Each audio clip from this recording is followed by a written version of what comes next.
Hello, everyone, and a very warm welcome to English in Advance.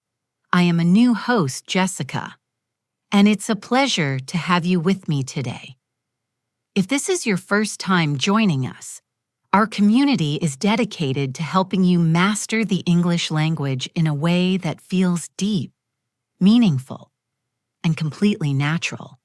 We release new lessons every single day, each one designed to be a stepping stone on your path to true fluency.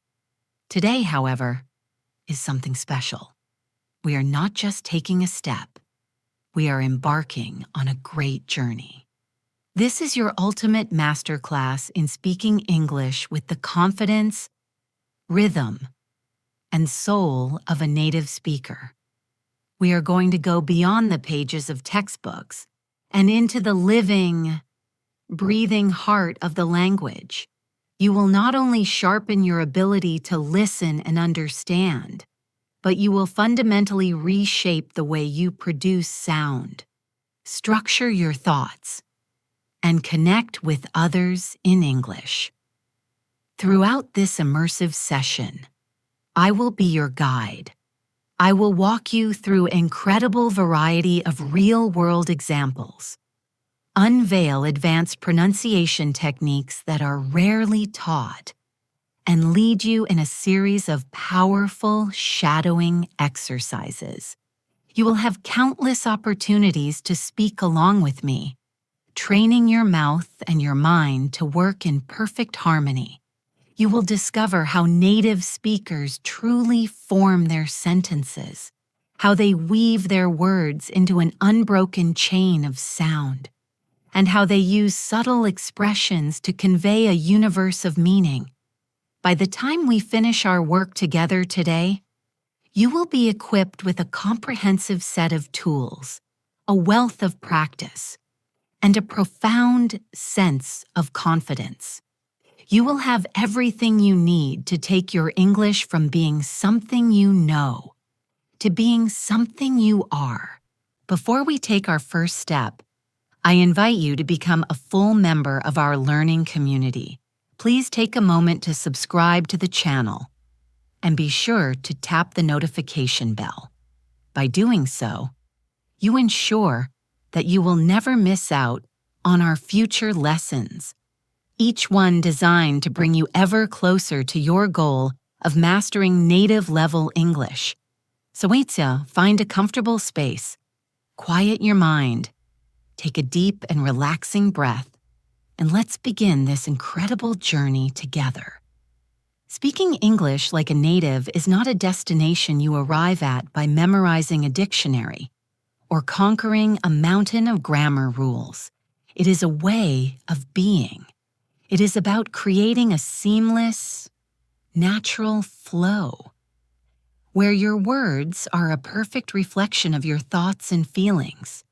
It is about choosing the right expression for a specific moment, not because you remembered it from a list, but because you feel it. And that is precisely what we are going to cultivate together today. I want you to feel as though we are sitting in a quiet room, just two friends sharing a conversation. At times, I will speak very slowly and deliberately, and at other times, more naturally, so that you can absorb the subtle differences. And at every stage, I will invite you to repeat after me. This is the method through which your brain will build new pathways, learning to think in English without the constant, tiring work of translation. Let's begin with a very foundation, the soul of the language, its unique rhythm and intonation. When you listen to a native English speaker, you might notice that their speech is not flat. It has a melody, a kind of music that rises and falls, that speeds up and slows down. They do not give every word the same amount of time or the same level of strength. Some words are pushed into the spotlight. They are stressed. Other words stay in the background. They are softer, quicker, and less distinct. Try this simple exercise with me now. I will say a basic sentence for you. She didn't tell him the real secret. Now, pay close attention to how the entire feeling and meaning of that sentence transforms when I move the stress, the emphasis, to different words. Let's start with the first word. She didn't tell him the real secret. This implies that it wasn't her who did it. Somebody else told him. Now, let's move the stress. She didn't tell him the real secret. This is a strong denial. It means someone is accusing her of telling, and she is firmly stating that this is not true. Now, listen to this. She didn't tell him the real secret. This is more subtle. It suggests that perhaps she showed him, or wrote it down, or hinted at it, but she did not use the action of speaking.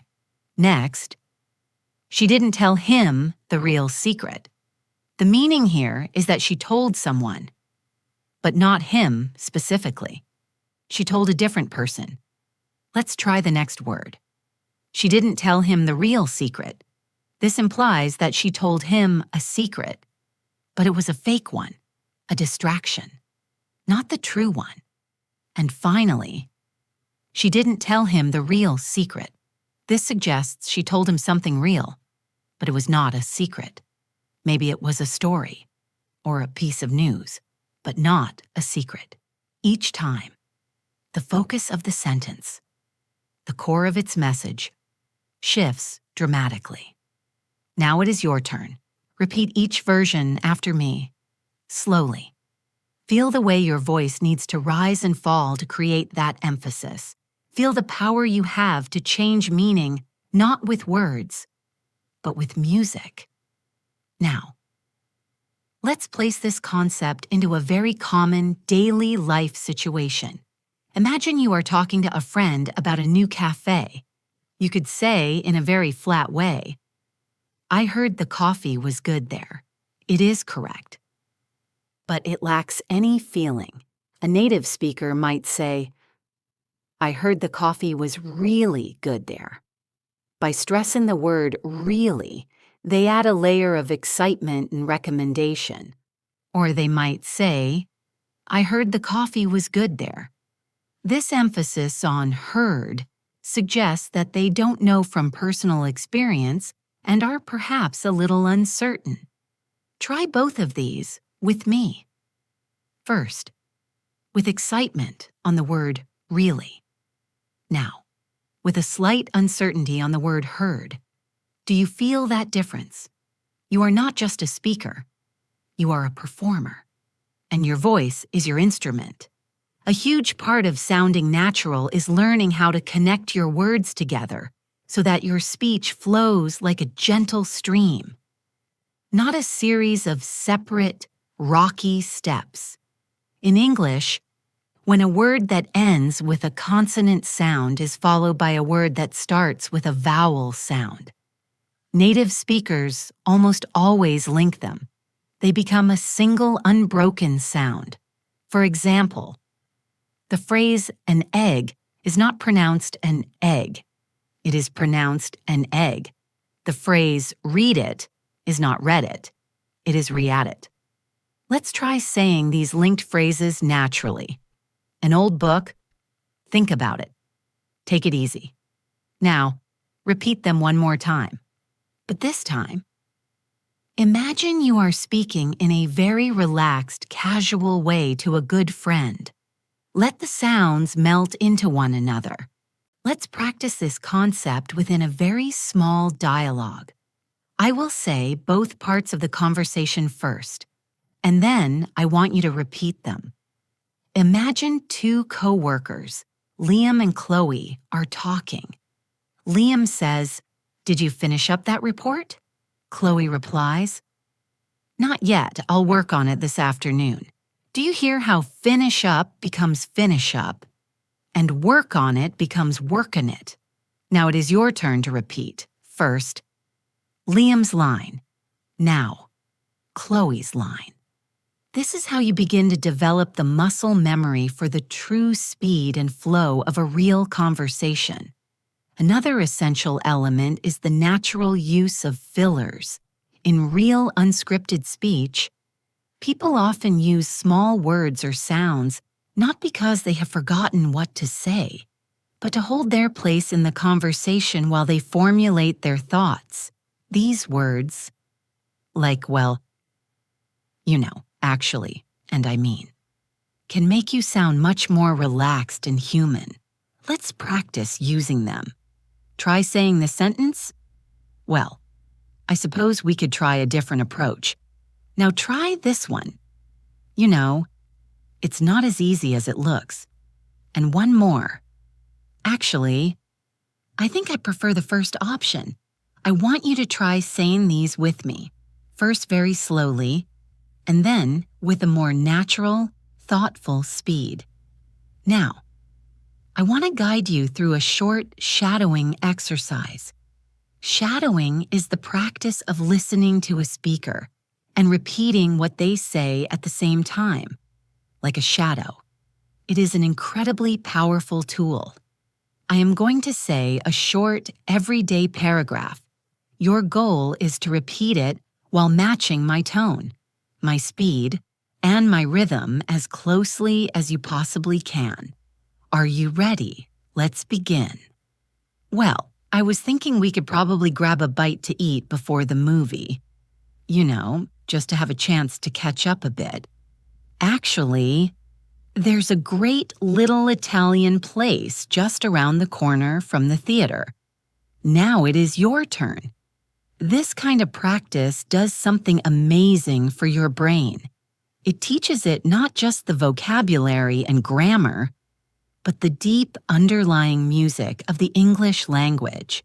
Let us now move into the finer details of pronunciation. Many learners of English find the TH sound to be quite a challenge. It exists in two forms. The key to both is that the very tip of your tongue should gently come between your top and bottom teeth. For the word think, the sound is soft. It is just air passing through. For the word this, the sound is voiced. You should feel a small vibration in your throat. Let's practice just the sounds. Think, this, think, this. Now, let's place them into sentences. I think this is the best idea. This is the path that they thought of. I want you to say them with me, first slowly, and then at a more natural pace. In natural, fast conversation, pronunciation also involves something called reductions. This is when common words and phrases become shortened. For instance, going to and very often becomes gonna. The phrase want to becomes wanna. Let's try using these in sentences. I'm going to be a few minutes late. Do you want to get a coffee later? You do not have to use these reductions all the time, especially in formal situations. But learning to recognize and use them will make you sound much more natural in casual conversations, and it will greatly improve your ability to understand native speakers. Now, I want you to picture a very common situation. You run into a friend you haven't seen in a while on the street. A typical textbook English learner might say something very formal like, "Hello, how are you?" "I am fine, thank you." "And you?" But a native speaker would sound very different. They might say, "Hey, how's it going?" or "Hey, what's new?" The other person might reply, "Pretty good, how about you?" Notice that the language is shorter, warmer, and the tone is much more friendly and relaxed. Let's practice that exchange. I will say the first part, and you say the second. "Hey, how's it going?" "Pretty good. How about you?" I want you to truly feel that in English, your tone of voice can be just as powerful, if not more powerful, than the words you choose. The exact same sentence can communicate happiness, boredom, excitement, or annoyance, all depending on how you say it. Let's take the simple phrase. That's wonderful. First, I want you to say it with genuine excitement, as if you've just heard the best news. Now, say the same words. That's wonderful, but with a tone of complete boredom, as if you couldn't care less. And now, one more time, with a sarcastic tone, meaning you actually think it's the opposite of wonderful. Do you see how much power your tone holds? This is how native speakers communicate a rich world of emotion without changing a single word. We will also practice the art of pausing naturally. Native speakers do not rush through their sentences in a breathless way. They use pauses to add emphasis and to give the listener's brain a moment to process the information. For example, listen to this sentence. When I finally got home, I saw that the package had arrived, so I quickly went inside and found it waiting for me on the kitchen table. Try saying that with me. Do not rush. Let the pauses serve as punctuation, helping your listener to easily follow the story you are telling. One of the things that native speakers do, completely unconsciously, is adjust their level of formality depending on who they are talking to. This is a concept known as register. The way you would speak to your boss in a formal meeting is very different from the way you would speak to your best friend over coffee. Let's look at a very clear example. To your boss, you might say, "Good morning, Mr. Evans. I wanted to take a moment to discuss the quarterly report you sent yesterday." To your best friend, you might say, "Hey, did you get a chance to check out that report?" The purpose is the same to talk about the report, but the style is completely different. Now it is your turn. I want you to say the formal sentence, slowly and respectfully. And now, say the informal version in a much more casual, relaxed tone. Learning to switch between these registers is a hallmark of an advanced and socially aware speaker. Here's another daily life example. Imagine you are ordering food at a nice restaurant. To sound polite and friendly, you might say to the waiter, "Could I please have the salmon with a side of vegetables?" Now, imagine you are in a very casual situation, at a food truck with a friend. You might say, "Yeah, I'll grab the salmon and some veggies." Notice how one version is softer, more structured, and more formal, while the other is quicker, lighter, and more direct. I want you to try saying both versions with me now. Let's now discuss the topic of conversation openers. Native speakers often begin conversations with light, simple questions or phrases that are very easy to answer. Instead of just a simple "hi," they might use phrases like, "Hey, what's up?" or "How's your day going so far?" or "Busy day." Let's practice these. First, I will say them slowly so that you can repeat them. Then, we will try them at a more natural speed. When you practice these, I want you to focus not just on the words themselves, but on the positive and open energy behind them. A phrase like, "Hey, what's up?" should sound genuinely friendly and curious. The feeling you convey is just as important as the words. Now, let's work on a shadowing dialogue. I will speak as two people. Sarah and David, meeting in a casual coffee shop setting. Sarah says, "Hey, what's up? I haven't seen you in ages." David replies, "Yeah, it's been forever. I've been completely swamped with work." Sarah says, "Tell me about it. I feel like I live at the office these days. Now it is your turn. I want you to repeat all 3 parts with me. Try to copy my rhythm, the natural pauses, and the way the words link together smoothly. Speaking like a native also means using contractions naturally and consistently. Native speakers use contractions in almost all everyday speech. Instead of saying, I am going, we say, I'm going. Instead of, they are not ready, we say they aren't ready or they're not ready. Let's practice a few of these. I'm going to the library. They aren't finished yet. She's been studying all day. I want you to say them slowly at first, and then at a more natural conversational speed. Here is a small practice game for you.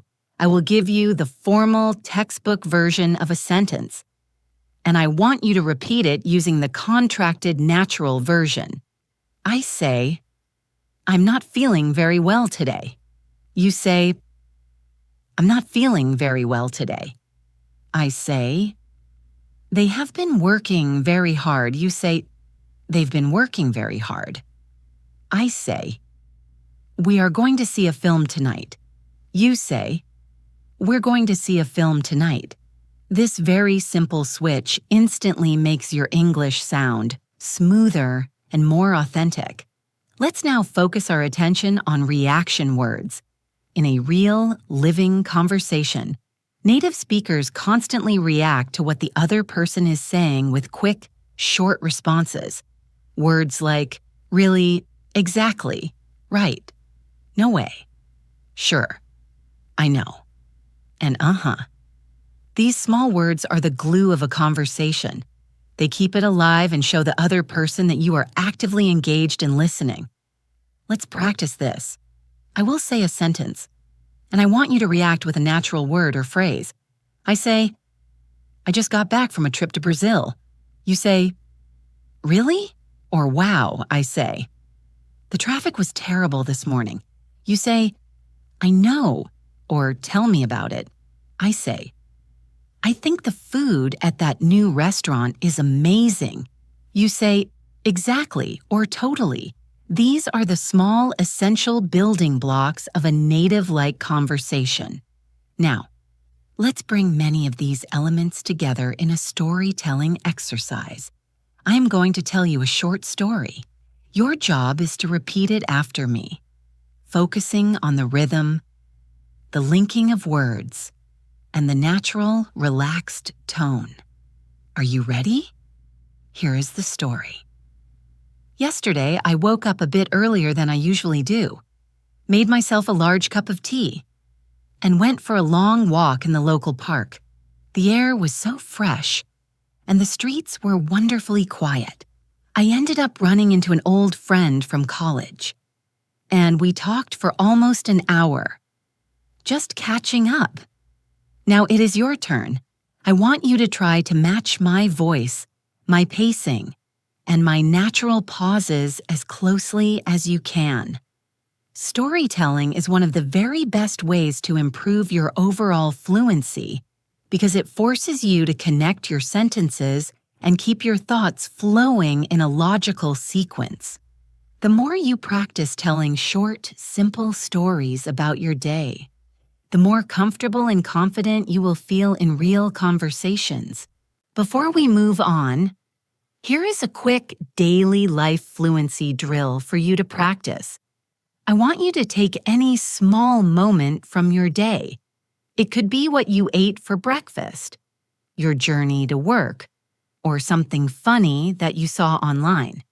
And I want you to try to describe it in English, out loud, for 1 full minute without stopping. Do not go back to correct yourself. Do not stop to translate words in your head. Just keep going. Even if you have to use very simple words. This is a powerful exercise that trains your brain to start thinking directly in English. Another skill that will make you sound much more like a native English speaker is paraphrasing. This simply means expressing the same idea using different words. Native speakers do this constantly. especially when they want to clarify a point to avoid repeating themselves, or just to keep the conversation more interesting and dynamic. Let's try an example. You could say, "It's very cold outside," but you could also say, "It's freezing out there," or "It's really chilly today," or "The weather is quite cold right now." All of these sentences mean the same basic thing, but each one has a slightly different shade of meaning or a different tone. Here is a daily life situation. Imagine someone asks you how the movie was. You could say, "It was good." But that is a very short answer and it does not give much detail. Instead, you could paraphrase and expand by saying, "It was hilarious. I laughed the whole way through," or "The story was fantastic and the acting was incredible. Now I want you to try." Take a simple sentence and try to expand it into 2 or 3 different, natural-sounding variations. This is exactly what will make your conversations richer, more detailed, and more engaging for the listener. Let's do a small paraphrasing exercise together. I will give you a basic sentence, and I want you to repeat it in a different way. I say, "I'm tired." You might say, "I'm exhausted," or "I could really use some rest." I say, "She's smart." You might say, "She's really clever," or "She's quick to understand things." I say, "It's hot today." You might say, "It's boiling outside," or "The weather's incredibly warm." The more ways you can express a single thought, the more fluent and natural you will sound. Another important element of sounding natural is your intonation when you are asking questions. In English, our voice will usually rise in pitch at the end of a yes or no question. For example, "Are you coming?" or "Do you like it?" But for information questions, those that start with words like who, what, when, where, why, and how, the tone of our voice will often fall at the end. For example, "Where are you going?" or "What time is it?" Let's try this together. First, let's practice some yes or no questions with a rising tone at the end. Now, let's practice some information questions with a falling tone at the end. Can you feel the difference in the melody of your voice? Let's practice this in a conversation. I will be person A, and you will be person B. Person A says, "Do you live nearby?" You answer, "Yes, just a few minutes away." Person A says, "Where do you usually go for groceries?" You answer, "I usually go to the market down the street." This kind of practice will help to train both your ear and your voice for the natural patterns of questions in English. Now, let's talk about natural connectors. These are the words and phrases that help you to link your ideas together smoothly. Words like "so," because, anyway, by the way, actually, and you know what? Without these words, your sentences can sound very disconnected and robotic. Let's try a few. Say, "I didn't go to the party because I was feeling unwell. I was very tired, so I went to bed early. By the way, have you seen my keys anywhere?" I want you to repeat each one of these with me, first slowly, and then at a natural speed.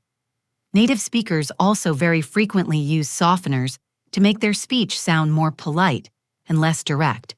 For instance, instead of saying, "Give me the book," which can sound like a command, they might say, "Could you give me the book?" Or, "Would you mind passing me the book?"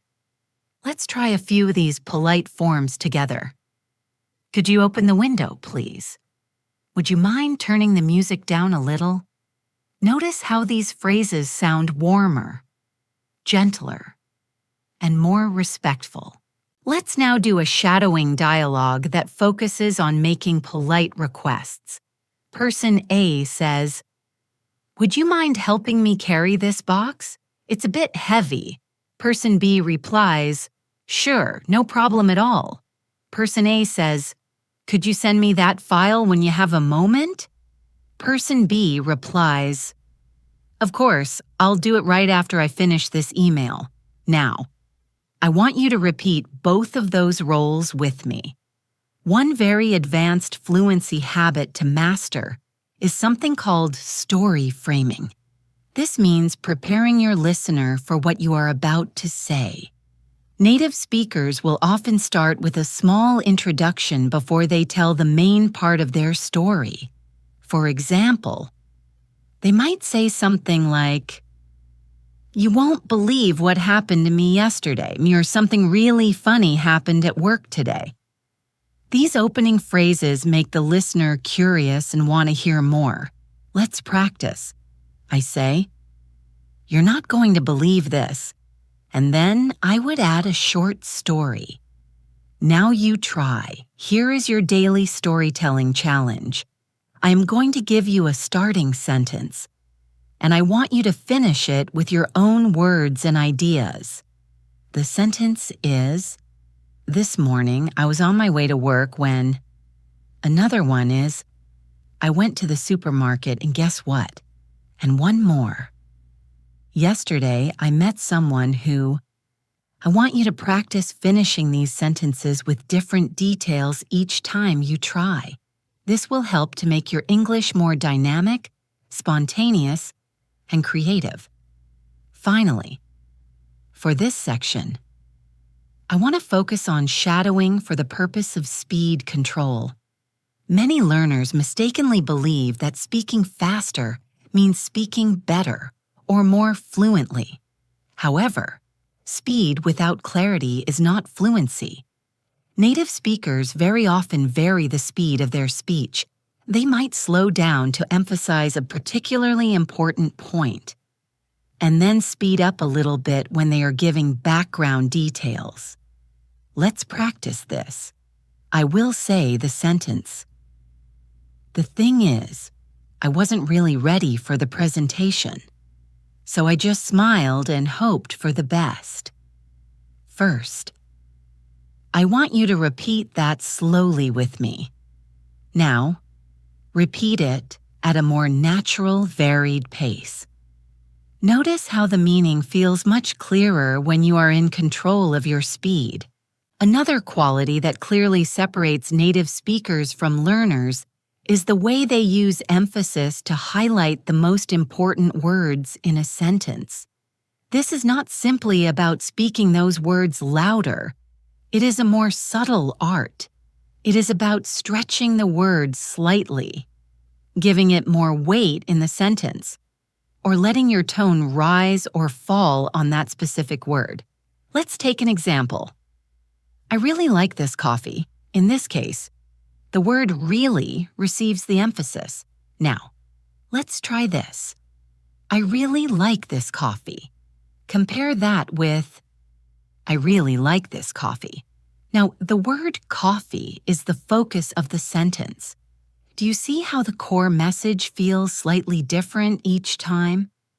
I want you to practice changing which word you emphasize in a sentence, and notice how it powerfully changes the overall meaning.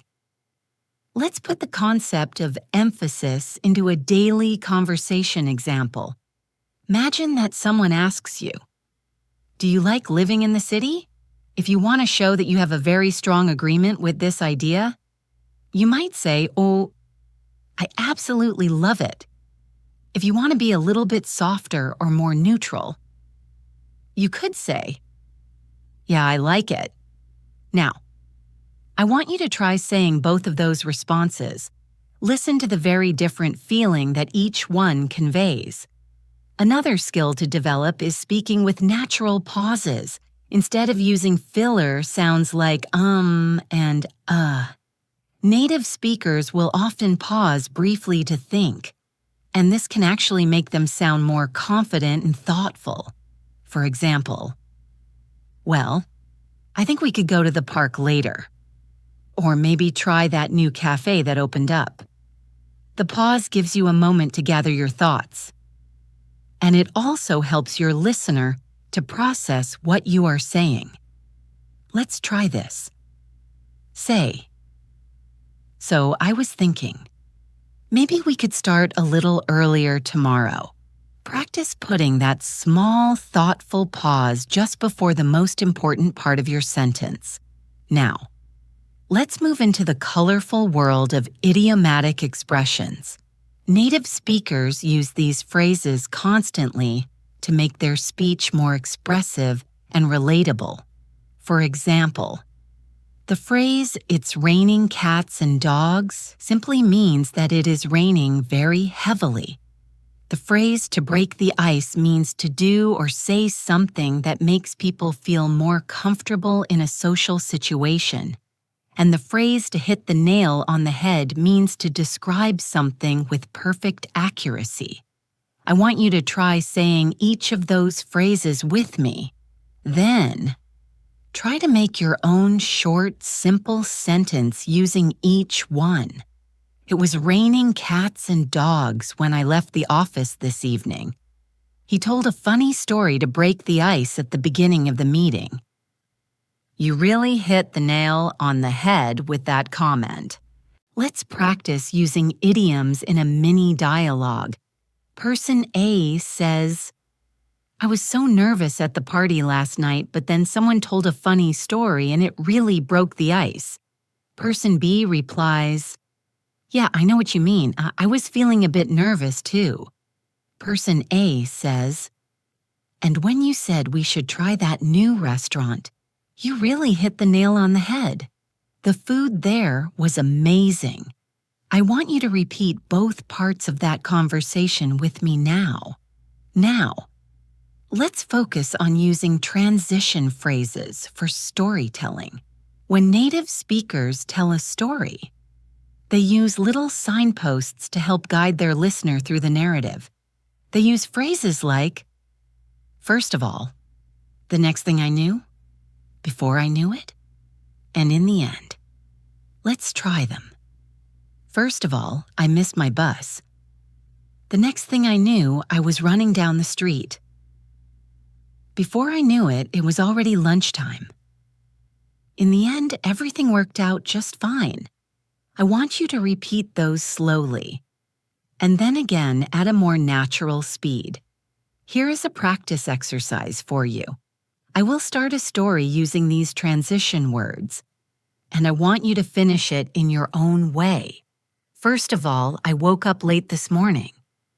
The next thing I knew, my phone was ringing off the hook. Before I knew it, I was rushing out the door without my wallet. In the end, I still managed to make it to my appointment on time. Try to add your own details to that story to make it more personal and interesting. Another excellent way to sound more like a native speaker is by using small talk naturally. In many cultures, people will jump straight into the main topic of a conversation. But in many English-speaking countries, small talk is a very important tool used to create a friendly and positive atmosphere before discussing more serious matters. For example, you might say something like, "How's your day been so far?" Or, "Did you catch the game last night?" Or, "The weather's been so nice lately, hasn't it?" Try starting your next conversation with one of these light phrases before moving into your main point. Let's do a little role play. I will be person A and you will be person B. Person A says, "Hey, how's your day going so far?" You answer, "Not bad, just a bit busy." Person A says, "Yeah, same here." "Have you had lunch yet?" You answer, "Not yet, I might grab something soon." These light, simple exchanges help the conversation to flow in a much more natural and friendly way. Now, let's work on the mental habit of reducing overthinking when you are speaking. Many learners will pause for far too long because they are trying to find the absolute perfect word. Native speakers will often just use a simpler word in the moment to keep the conversation moving forward. For example, if you cannot remember the word magnificent, you can simply say really great and keep going. Let's practice. I will give you a difficult word, and I want you to replace it with a simpler one. I say, he is very punctual. You say, he is always on time. I say, the presentation was exceptional. You say, the presentation was really good. This habit is key to keeping your speech natural and fluid. Here is your fluency challenge for today. I want you to talk for 1 full minute about your favorite food without stopping. Use simple words. If you forget the exact word you are looking for, just describe it and move on. The goal is to maintain a continuous flow, not to achieve perfection. Another important habit that will make your English sound much more native-like is using context to choose the right phrases. Many learners will try to memorize long lists of expressions, but the real skill is in knowing when to use them appropriately. For example, the phrase, "How have you been?" works perfectly when you meet someone you have not seen in a while. But when you meet a colleague that you see every single day, a phrase like, "How's your morning going?" feels much more natural. Let's try a short practice. I will give you a situation, and you say the phrase that fits best. Situation 1. You have not seen a friend for 3 months. You say, "Hey, how have you been?" Situation 2. You meet a coworker in the hallway. You say, "Hey, how's your morning going?" Situation 3. You meet your neighbor while you are walking outside on a rainy day. You say, "Wow, this weather is something, isn't it?" These are very small adjustments, but they make a huge difference in how natural you sound. Now, let's focus on using descriptive language to add more color and detail to your speech. Native speakers will often give small details to make their ideas more vivid and interesting for the listener. Instead of just saying, "I went to the park," you could say, "I went to the park early in the morning when the air was cool and fresh." Let's practice this. I say, "I had lunch today." You make it richer by saying something like, "I had a light lunch at a small cafe near my office. Just a sandwich and a cup of tea." I say, "I saw a movie last night." You say, "I saw a really exciting action movie last night with some friends." Another area to focus on is the skill of mirroring and active listening. When native speakers are having a conversation, they will often repeat key words from the other person's sentence to show that they are paying close attention. For example, if person A says, "I went to the mountains last weekend," person B might reply, "Oh, the mountains. That sounds amazing." This is a technique called mirroring, and it helps you to sound much more engaged in the conversation. Let's practice. I say, "I just started a new hobby." You respond, "A new hobby? That's interesting. What is it?" I say, "I've been learning to play the guitar." You respond, "Guitar? That's cool. How's it going so far?" Let's also practice using short, natural reactions that fit into the middle of someone's story. These can be things like, "Wow, that's amazing." "Really?" "No way." "I know." "Exactly." Or "Right. I will tell you a very short story. And I want you to react naturally at the right moment. Yesterday, I found $20 on the street." You say, "Wow, but then I realized it was mine. I had dropped it earlier." You say, "Oh, I see. This shows how you can respond quickly and keep the flow of the conversation alive. Before we move forward, let's do one more shadowing exercise that combines rhythm, intonation, linking, and natural reaction words. Here's the paragraph. Well, I was just walking to the store when I ran into an old friend of mine. We hadn't seen each other in years, so we decided to grab a coffee and catch up. Honestly, it felt like no time had passed at all. Now, I want you to repeat it with me slowly. Now, let's do it again at a natural speed. Try to feel the smooth connections between the words and the warm, friendly tone. Finally, for this section, let's add a mini fluency challenge. I want you to pick a moment from the last week and tell me about it as if you were telling the story to a close friend. Do not think too much. Use some small talk at the beginning.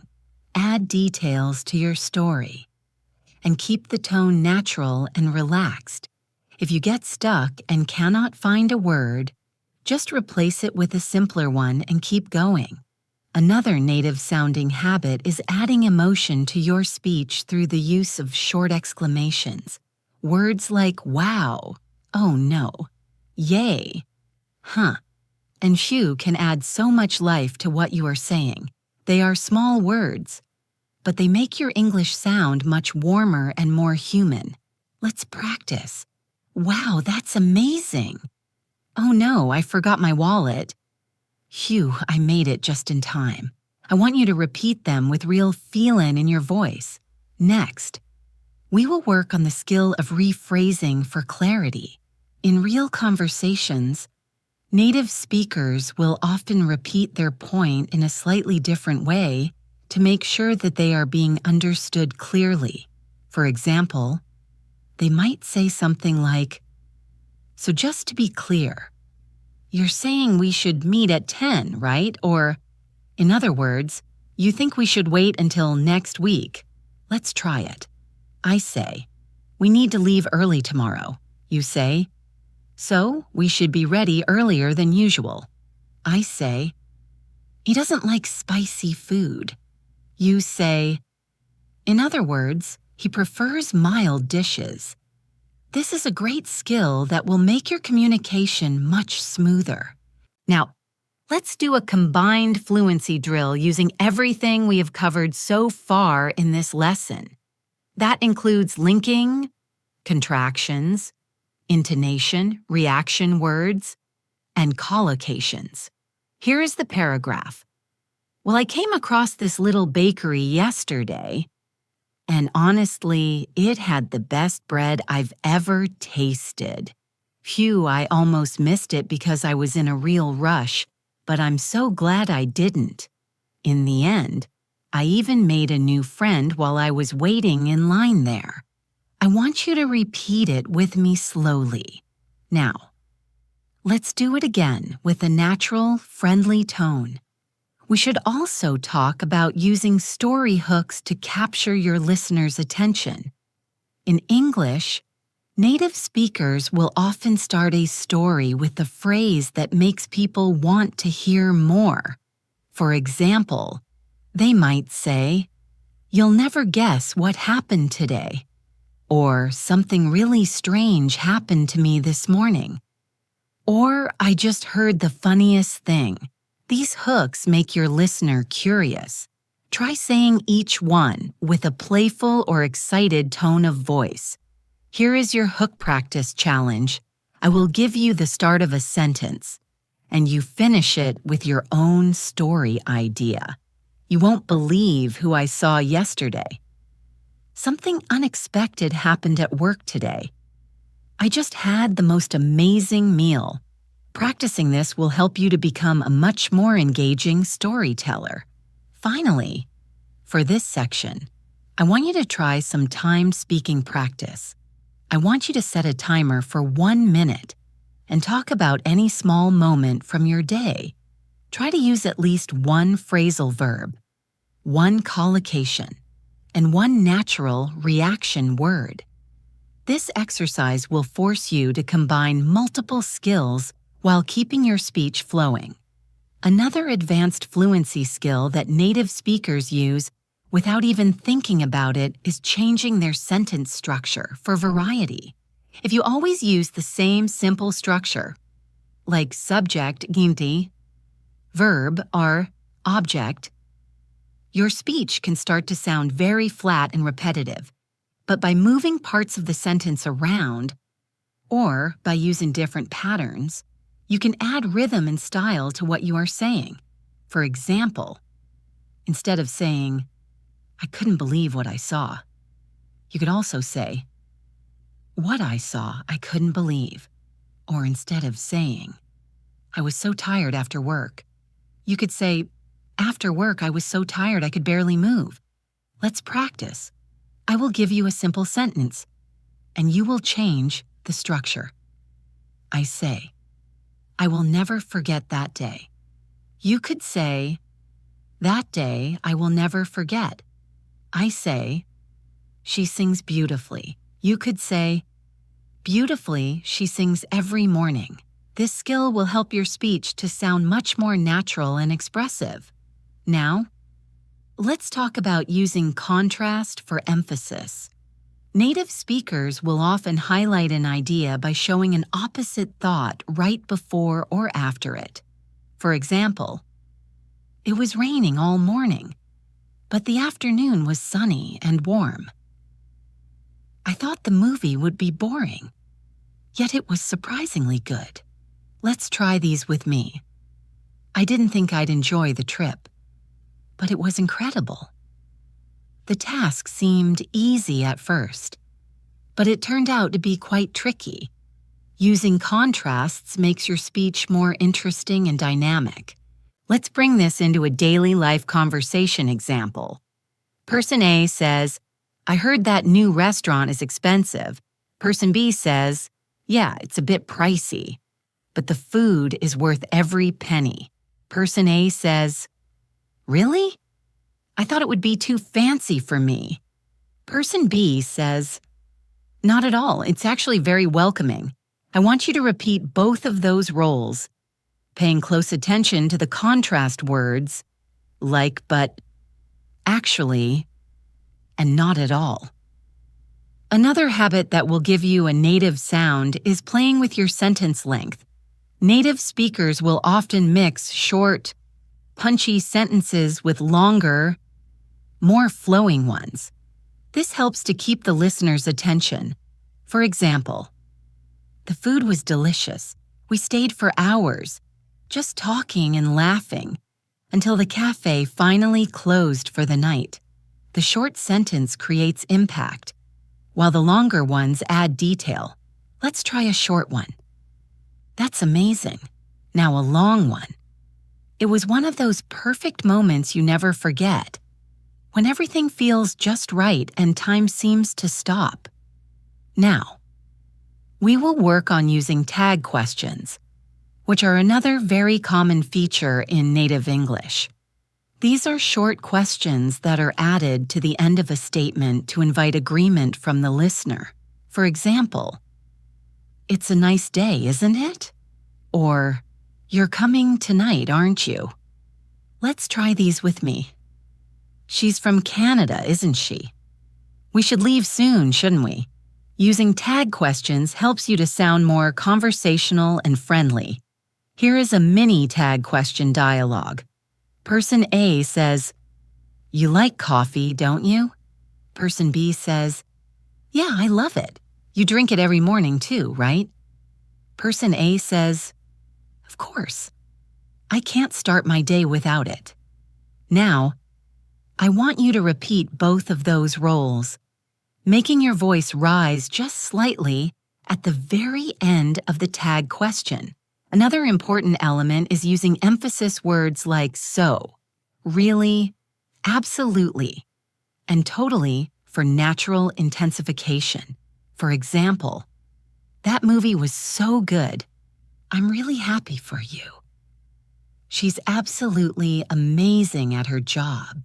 Repeat after me." focusing on how these words help to stretch the emotion of the sentence.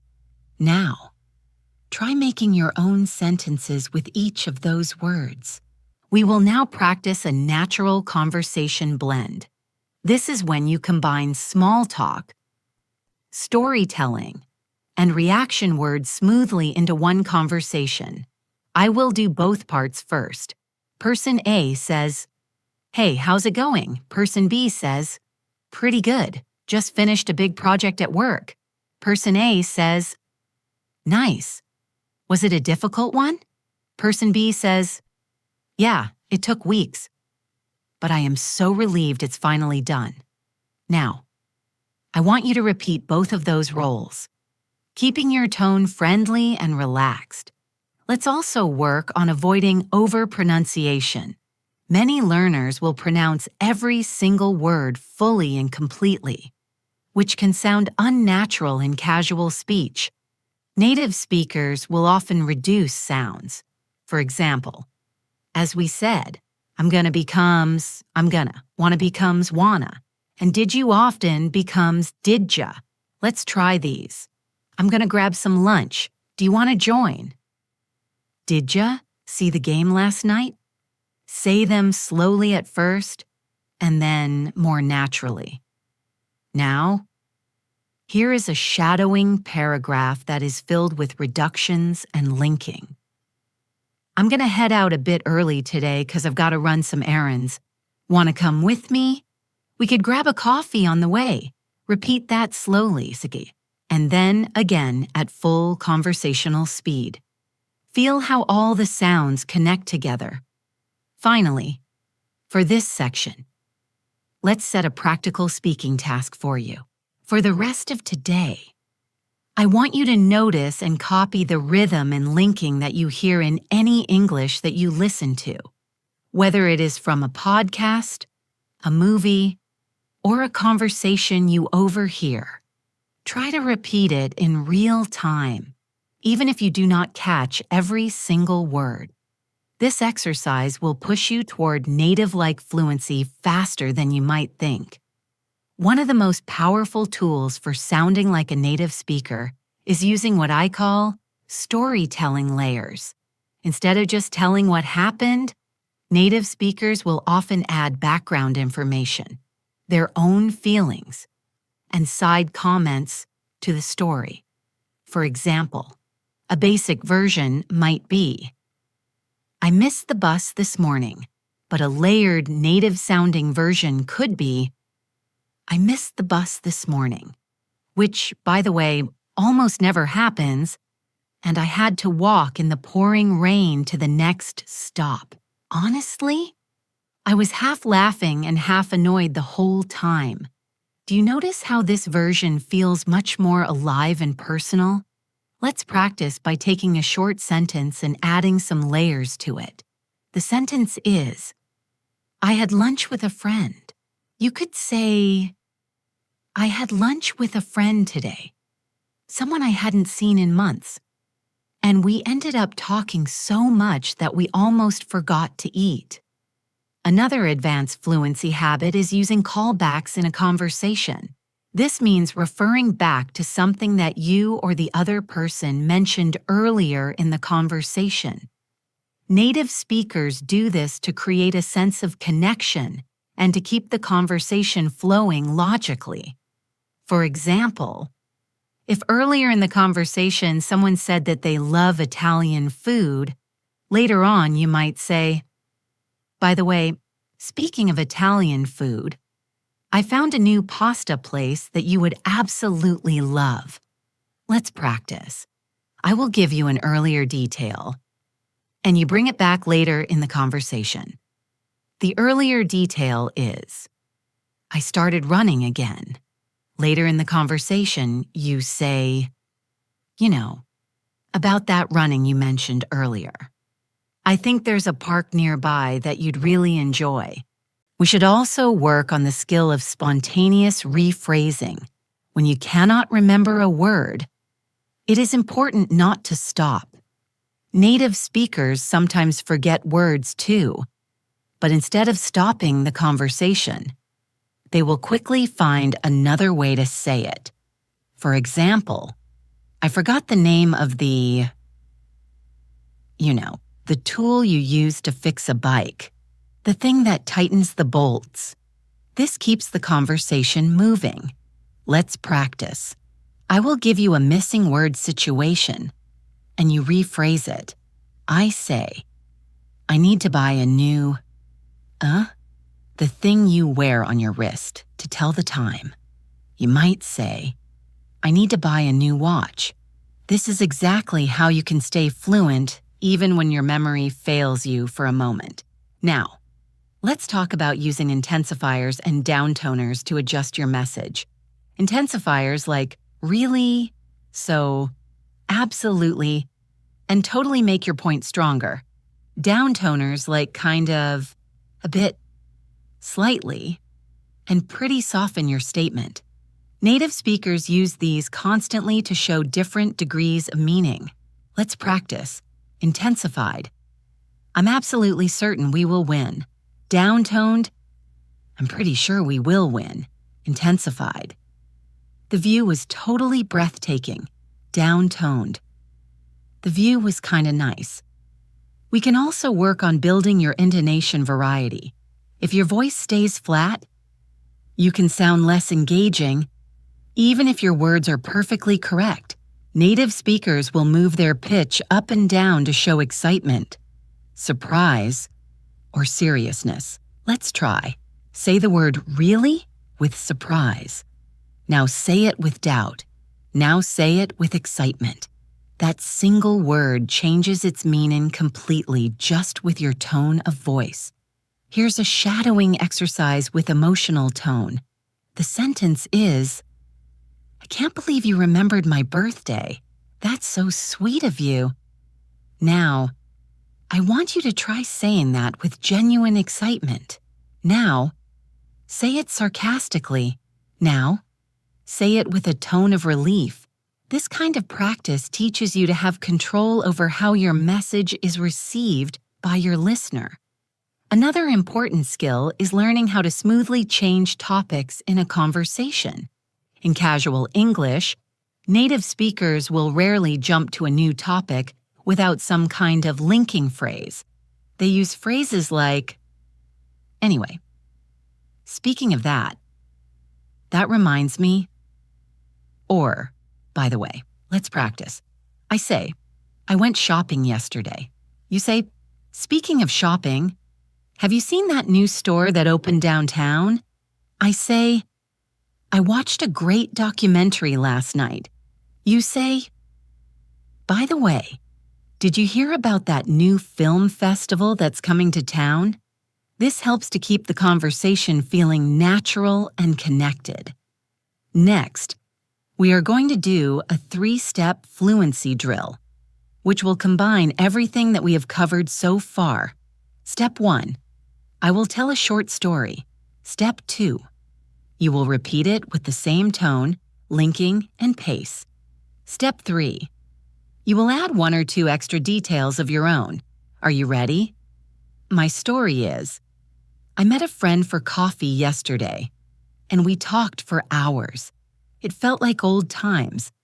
Now, your version with extra details could be something like, I met a friend for coffee yesterday at that little cafe near my office, and we talked for hours about everything. It really felt like old times. Finally, for this section, let's set an advanced speaking challenge for you. For the next 3 days, I want you to pick 1 real-life conversation each day. It could be with a colleague, a friend, or even a shop assistant. And in that conversation, I want you to consciously use at least 1 phrasal verb, 1 natural reaction, and 1 intensifier or downtoner. This kind of intentional practice is what will make these habits become automatic for you over time. Another key to sounding like a native speaker is using anticipation in your speech. This means setting up your listener for what is coming. Just like native speakers so often do, For example, you might say something like, "You're not going to believe what happened to me today," or "I have something really exciting to tell you." This builds curiosity and keeps your listener engaged and interested. Let's practice. I say, "You'll never guess who I saw yesterday." You should respond with a curious tone in your voice, asking, "Who?" Now you try. I say, "I've been keeping a little secret, but I think it's time to share it." Native speakers will also sometimes use story interruptions to make their conversations sound more real and authentic. For example, "So I was walking to the store. Oh, wait, did I tell you about that new store? Anyway, I was walking there when..." This shows a natural thought flow and can make your story sound much more spontaneous. Let's try it. Take a basic story, add one small interruption, and then return to the main point. We should also work on expressing uncertainty in a natural way. Instead of just saying, "I don't know," every single time, native speakers will vary their expressions. They might say things like, "I'm not sure. It's hard to say. I can't say for certain," or "I'd have to check." Let's try them with me now. I want you to put them into your own sentences. For example, "I'm not sure if the meeting is at 2 or 3. It's hard to say whether the weather will clear up later." Now, let's practice responding in supportive ways. In English, native speakers will often encourage other people while they are talking with short supportive sounds or words, like, right, yeah, exactly, or "I see what you mean." Try keeping a soft, encouraging tone in your voice so that the speaker feels that they are being listened to. We will also look at how to make gentle corrections in a conversation. If a friend says something that is slightly wrong, native speakers will often correct it without breaking the flow of the conversation. For example, if your friend says, "I go to there every weekend," you might say, "Oh, you go there every weekend. That's nice." This repeats the sentence correctly without making them feel embarrassed. Practice this now by rephrasing a slightly incorrect sentence into the correct one in a friendly and gentle tone. Another advanced skill is balancing your personal stories with questions. Native speakers will rarely speak for a long time without inviting the other person into the conversation. For example, "I had the best weekend. We went hiking in the mountains." Have you ever been hiking before? Let's try it. You tell a short personal story, and then immediately follow it with a related question. This balance is what makes conversations feel more natural and two-sided. Here is a final shadowing story for you that combines linking, emotion, rhythm, and natural connectors. Well, yesterday started off pretty normal. I had my coffee, checked my emails, and went for a quick walk. But then, out of nowhere, I bumped into an old school friend. We ended up talking for over an hour, catching up on everything. And honestly, it felt like no time had passed at all. Now, I want you to repeat that slowly with me, and then again at a natural, flowing pace. Now, I want you to picture yourself asking for directions in a new city. You stop someone on the street and you say, "Excuse me, could you tell me how to get to the museum?" Repeat after me. "Excuse me, could you tell me how to get to the museum?" They reply, "Sure." "Go straight ahead for 2 blocks, then turn left." You answer, "Thank you very much. I really appreciate your help." Again, "Thank you very much. I really appreciate your help." Next, I want you to imagine that you are in a taxi. The driver says, Where would you like to go? You reply, please take me to Central Station. Repeat, please take me to Central Station. The driver asks, do you want the fastest route or the cheapest? You say, the fastest route, please. Repeat, the fastest route, please. Now, let's practice being at the doctor's office. You say, good morning. I have an appointment with Dr. Chen at 10 a.m. Repeat, good morning. I have an appointment with Dr. Chen at 10 a.m. The receptionist says, yes, please take a seat and the doctor will call you shortly. You respond, thank you very much. Again, thank you very much. When you meet the doctor, they ask, what seems to be the problem? You reply, I've been having headaches for the past 3 days. Repeat, I've been having headaches for the past 3 days. They ask, have you taken any medicine? You answer, just some painkillers, but they haven't helped much. Repeat, just some painkillers, but they haven't helped much. Now, imagine you are at a job interview. The interviewer says, tell me a little about yourself. You reply, I'm a motivated and hardworking person, and I'm passionate about helping people learn new skills. Repeat, I'm a motivated and hardworking person, and I'm passionate about helping people learn new skills. They ask, why do you want to work here? You answer, because I admire your company's mission, and I believe my skills and experience match the role perfectly. Repeat, because I admire your company's mission and I believe my skills and experience match the role perfectly. Finally, let's practice a friendly goodbye. You are leaving a friend's house and you say, thank you for having me. I had a wonderful time. Repeat, thank you for having me. I had a wonderful time. They reply, I'm so glad you came. Let's do this again soon. You answer, absolutely. See you soon. Repeat, absolutely. See you soon. Finally, let's close with a realistic speaking challenge that will help you to maintain and grow your skills after today's lesson. Every day this week, I want you to take just 10 minutes to do one of 3 things. 1. Describe your day so far out loud, in as much detail as possible. 2. Retell a story you recently heard, adding your own expressions and emotions. 3. Shadow a piece of natural English audio, matching the speaker's tone, speed, and linking as closely as you possibly can. If you make this a daily habit, you will notice your English becoming smoother, faster, and far more natural. And one day, you will realize that you are speaking without even thinking about the grammar or searching for words. That is the moment that you will know you are not just speaking English. You are living it.